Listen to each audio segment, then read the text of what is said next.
All right, boys, we are back. Let's go over the 5 greatest buy low targets in fantasy basketball right now that have the ability to take your squad to roster bait type levels and put your team in a prime position to make a run in the second half of the fantasy basketball season. For those of you who don't know me, I'm Chris. Hopefully you don't mind my cold, and welcome to Number 2 Sports.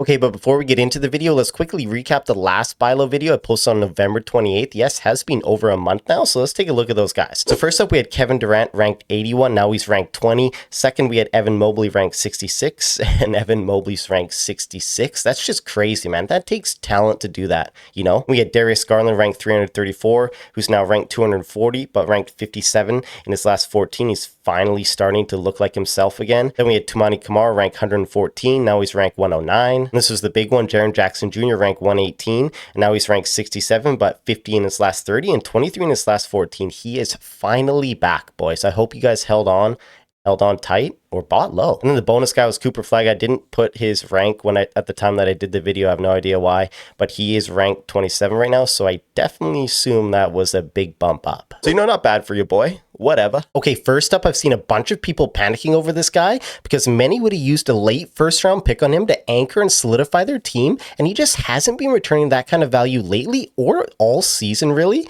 besides a few stretches here and there, and that is Mr. Devin Booker from the Phoenix Suns. So why has Booker's value been deflated? Well, first off, he's shooting so bad from the floor lately, really bottoming out the last 2 games, shooting abysmal 33% and then 34% from the floor on roughly over 20 shots per game, which is just not good. You don't need me telling you that. One of Booker's calling cards in drafting him in the first round for a lot of people was his efficiency for those in category leagues, just to anchor and solidify that from your guard spot all season long, as he's always been close or at least flirted with that 50% from the floor for the last 6 or 7 years and never been below 46%. So when I was looking into it, when I was trying to deep dive into it to see if I could maybe figure out why, to see if there's some sort of pattern, I noticed December is his worst shooting month out of his entire career. And some of the years aren't even close. If we look at last year, it's a massive drop off from a season long average. Now, I would probably just ignore this if it was just like a 2 or 3 year sample size, but something that spans over an 11-year NBA career,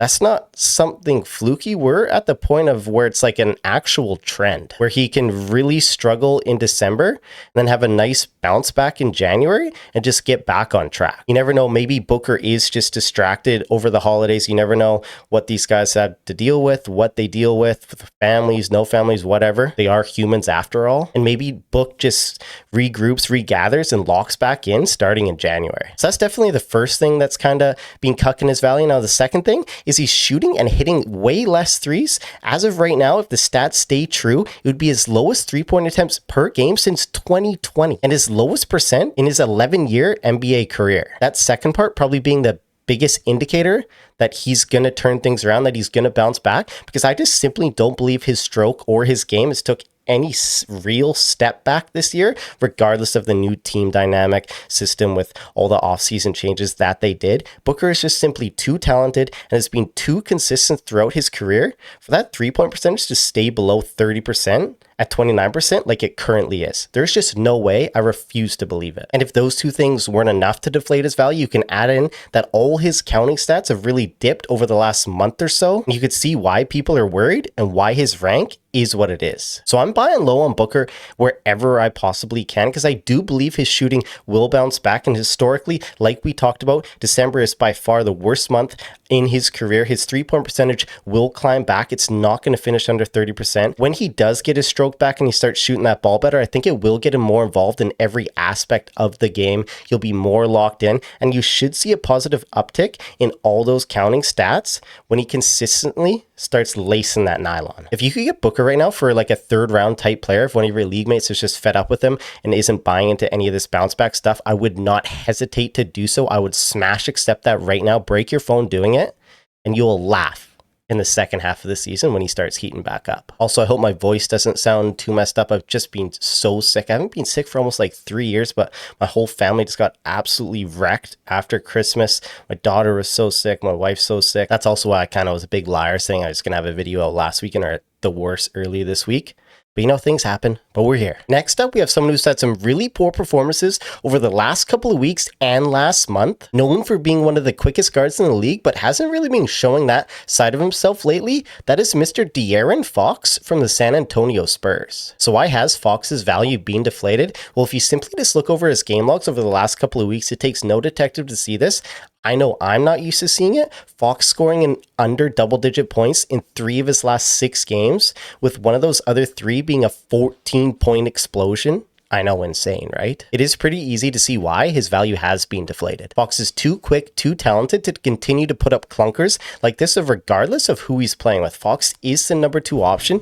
Do not question it. The Spurs paid him handsomely to be that guy. I don't care who they drafted or what other guards they have behind him. Fox is their best option for both ends of the floor as the point guard. I think he is just going through a mini scoring slump right now. It happens, and I do expect him to bounce back very soon.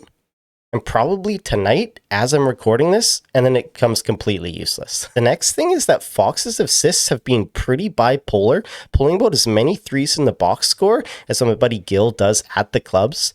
Now, okay, that might have been a little too far. I apologize. That guy is an absolute stud. You know I love you, Gil. But there have been too many low nights compared to that 6+ that we've been accustomed to seeing with Fox. Kind of like I said with Booker. I do think when you are offensively on and not fighting your shot on a night in and a night out basis, the game just slows down. I've experienced it. And I know players talk about it and experience it all the time. Regardless of the sport, when you're in the zone, every aspect of your game is just enhanced and everything just feels better, like you can do no wrong. And I think it could just be another case of this with Fox just fighting his shot. And I think when he starts to get back into that rhythm and that groove offensively, I think we'll see every other aspect of his game just slightly get uplifted as well. So I'm trying to buy low on Fox because I do think these putrid scoring outputs are an anomaly. I think his assists will start to stabilize, and the Spurs have so much to play for over the second half of the season, hoping to make a deep playoff run this year, spearheaded by Wemby and Mr. Fox. So if you could go out and get Fox for like a top 75 player right now, I wouldn't hesitate to do so. Somebody that comes to my mind right now is like Andrew Wiggins, who's just been absolutely stuffing it that I just don't think will last.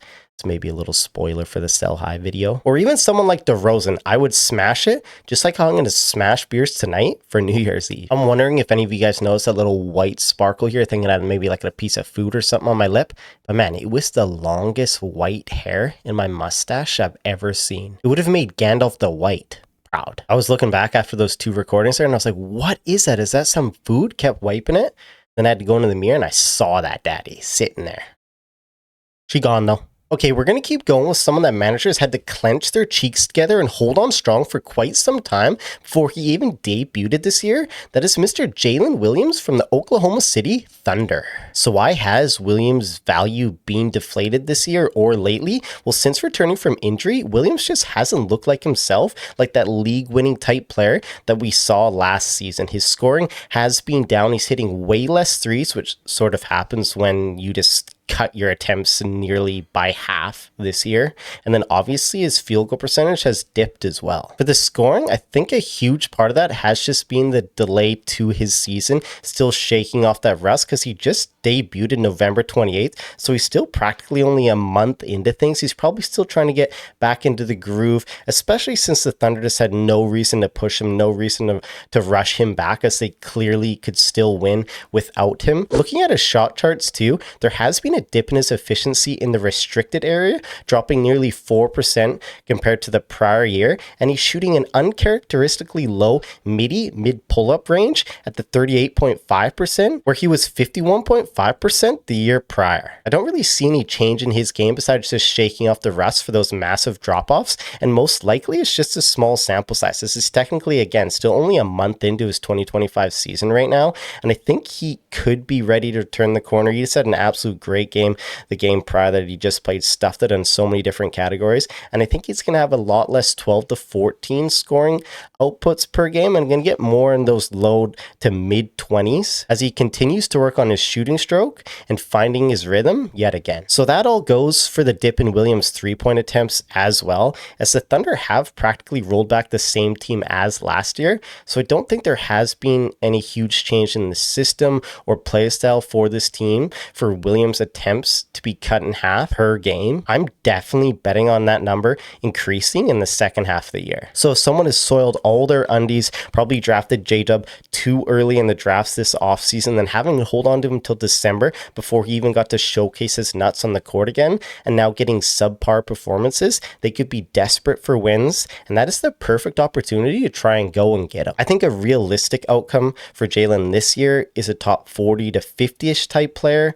I think he definitely was a little inflated last year due to some injuries, and again, he was playing some center with no Chet, so I think some of his counting stats were a little inflated. But if you can go get him for like a top 60-ish type player, pause this video, go do it, and come back. Next up, we have a guy that people either seem to love or just seem to never want on their teams, and that's the stat stuffing, usually inefficient, better suited for points league stud, and that's Paolo Escobar from the Orlando Magic. So of course, when I'm prepping for this video, when I'm recording it, Banchero goes out and has two of his better games in the last couple of weeks, but I still think that this buy low still applies overall. He just hasn't returned value like many people would have expected from him, drafting him in the early rounds heading into this year. Now, I'm definitely a Banchero believer. I love a big-bodied power forward who just wants to bully you off the dribble, and that's exactly what the former #1 overall pick likes to do. Banchero has made improvements over the first 3 years in the league, and the expectation was that that trend would continue this year, but it just hasn't. His scoring is down over 5 points per game.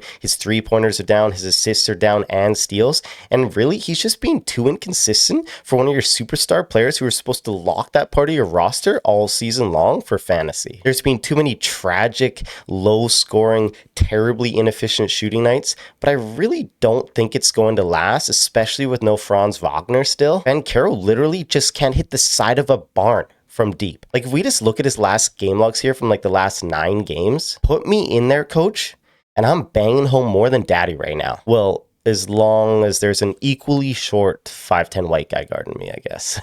Now, maybe the buy low window has closed for most people or is rapidly closing after he's put together some really good games here in the last week, but I still think there are a lot of people that do undervalue him, and you can't forget that this guy is still practically a kid at 23 years old. He can rebound, he can facilitate, he can get after it on the defensive end, especially when he's locked in. He can score in bunches. You know he loves to shoot the rock, and you know he's going to get his shots up no matter what. And I just do expect and hope that the consistency is going to start showing up more consistently. He is a budding superstar over in Orlando. Don't get it twisted. So if anyone is down on Banchero or just tired of his inconsistent shooting performances, I would try and prime away from that manager before he starts stuffing that box score harder than my boy Mark tries to stuff his old lady. If you could get him for like a Miles Bridges type player, I'd probably have an explosion waist down, and I think that would be like a league winning type move for the second half of the fantasy basketball season. Okay, and last but not least, I come to him and hawed about who I wanted in here, who I didn't want in here. I don't know, this list isn't just inclusive. There's so many more buy low players. These are just the 5 that I wanted to talk about, the 5 that I'm trying to target for me and my personal preference. But obviously there is a lot more buy low players. So if you are thinking about someone, if they're a buy low, shoot them down below and we can chat about it. You know, we can shoot the shit, see what's up, see how people are valuing other people across leagues. But for my last guy, I'm going with someone that has one of the greatest play-by-play announcers, maybe of all time for basketball over there in Charlotte. And that's Mr. Brandon Miller. Sloppiness. This be pennies from heaven. Oh my goodness! Chicken salad deluxe. In all seriousness, though, anytime you can watch a Charlotte Hornets home game with their home broadcast team, you do it, man. That guy is absolutely electric. I was watching the game yesterday against Golden State, and I was getting so fired up watching Brandon Miller pound them home on them and shit like that because the announcer is just so good. Like, I wish everybody was like that. So if you guys ever get a chance to watch one of those games, just do it, regardless of who they're playing or how bad the teams are. But back to Brandon Miller. So I do think there are a couple of reasons why his value has been a little deflated this year. He's had some injury issues again, carrying over from last year, which was a lost season due to injury. And then practically all his stats are down across the board when a lot of people, including me, were expecting like a breakout type year from the third-year guard. So we wanted a leap forward, not a step backwards. But really, I just believe Miller is simply too talented, has too high of a usage rate, offense flows through him too much as a lanky 6'7" wing who can just absolutely jump out of the building. I still think LaMelo is going to get hurt and he's not going to make it through this season. I don't really think anyone is going to. So when or if I guess that does happen, Miller's even going to have more things flow through him, and you should get a bump across the board even more so. And like I said, watching Miller torch my Warriors yesterday kind of just reminded me of how good this kid is and how good this kid can be. I still think there might be a little buy low window open. Again, it's going to vary on your league, so don't get mad at me saying, oh, Chris, you're an absolute idiot. No one's selling low on Miller, blah, blah, blah, blah, blah. It differs throughout every league. I'm just saying what I think. I still think there could be a little window because his counting stats have been dipped in the last little while. Again, his scoring is down. He's been super inconsistent lately. He's had some injury scares, but his scoring upside is evident. Miller has the entire fantasy basketball package, and I expect him to have a great second half. And by season's end, I think we will see the breakout like many people expected of him going into the year. I do think Miller can easily finish as a top 50 player. So if you can get him for like a top 75-ish guy who's just overperforming a little bit right now, I would jump on that, pray for good health, hope that Charlotte wins a few more games so they're not super incentivized to tank and sit Miller out near the end of the season, and just reap the rewards when Miller really comes into himself in the second half and just starts stuffing it on a nightly basis. Okay, you know I love bonus guys, so we're doing a bonus guy here. Now, this may be the rare case that you could probably ever actually trade for the Joker, but with his injury scare, now again, this is all going to depend on how that team's doing in the league, what type of format it is, yada, yada, yada.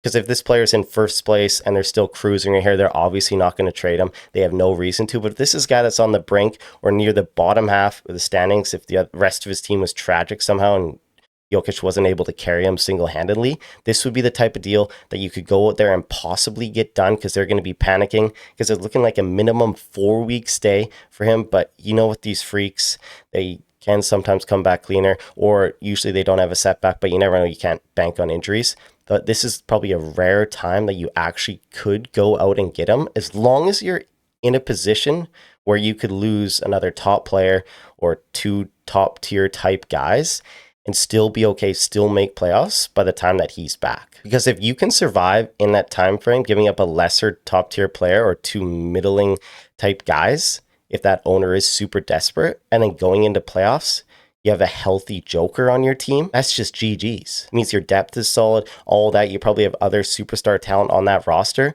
and then adding probably the #1 overall fantasy player to your squad should just take you over the tip of the top. Now, I know, again, this is super scenario dependent. It'll have to be that perfect situation where someone's teetering on making playoffs or on the outside currently looking in. They just have no chance if they keep Jokic and don't do anything about it. So if that's you and you're like to take the risk and you're in a playoff spot right now and you think you can survive for the next 4 or 5 weeks and hope for no setbacks, go and try and get that, man. All right, but that's it for this video. Hopefully my voice wasn't too fucked for you guys. I know I'm just getting over a cold. I had the plague last week, like I said earlier. Hopefully you guys had a great Christmas. Hopefully you guys had a good New Year's Day, all that stuff. Have a good rest of your weekend, week, day, night, wherever you are. And I'll see you guys real soon with the Sell High video part 2 coming up.